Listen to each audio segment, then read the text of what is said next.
Hello and welcome once again. What is an illusion?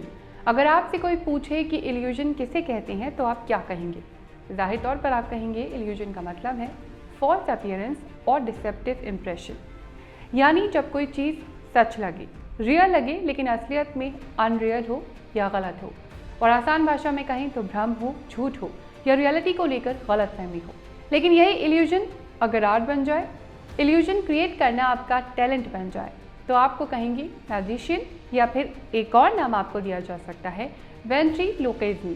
Magician word से तो लगभग सभी वाकिफ हैं, लेकिन वेंट्रीलोक्विज्म क्या है? वेंट्रीलोक्विज्म ऑडियंस से कम्युनिकेट करने का, लोगों को एंटरटेन करने का एक और आर्ट है। पर इस आर्ट को आर्टिस्ट परफॉर्म कैसे करता है, आज हम इसी पर बात करेंगे। इसी तस्वीर को कहते हैं वेंट्रीलोक्विज्म। शायद ये तस्वीर देखकर आपको इस आर्ट के बारे में याद आ गया होगा। वेंट्रीलोक्विज्म दरअसल एक आर्ट है जिसमें आर्टिस्ट का बात करने का तरीका ऐसा होता है जिससे लगता है कि आवाज़ किसी डमी से आ रही है, किसी पपेट से आ रही है। इस आर्ट में जिस डमी या पपेट को यूज़ किया जाता है उसे आर्टिस्ट अपने हाथ से एनिमेट करता है, मतलब उस डमी को बात करने के अंदाज में हिलाता है।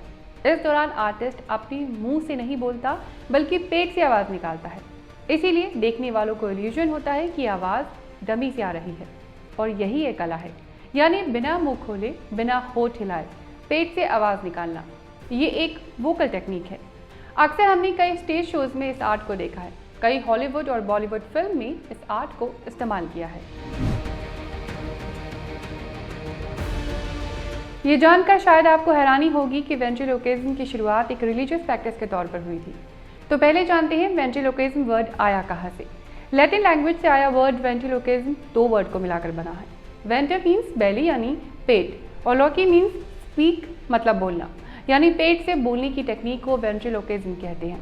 अब ग्रीक में इसे गैस्ट्रोमेंसी कहा जाता था। ग्रीक के लोगों का मानना था कि स्टमक से जो आवाज़ आ रही है वो किसी अनलिविंग पर्सन की है, यानी जो इंसान जिंदा ना हो, और जो ये आवाज़ निकाल रहा है वो दरअसल मरे हुए लोगों से बात कर सकता है।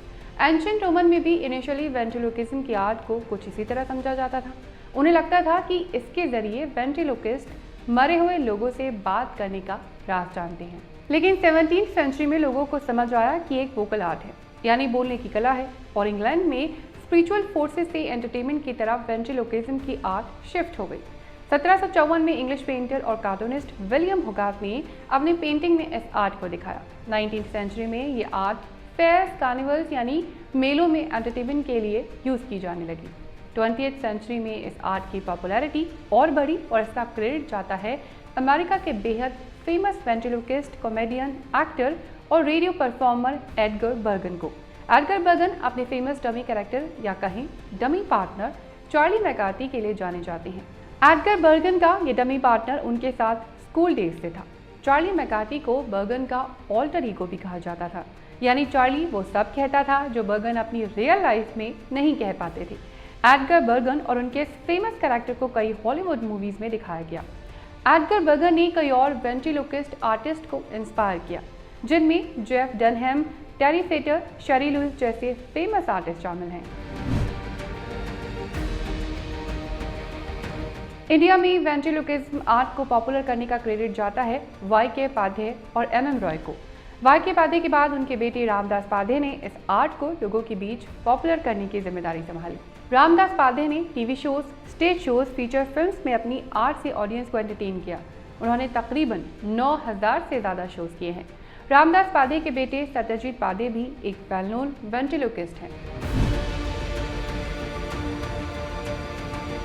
मैजिकल शोज का एक्सपीरियंस लगभग हम सब ने लिया है। ये भी एक इल्यूजन है।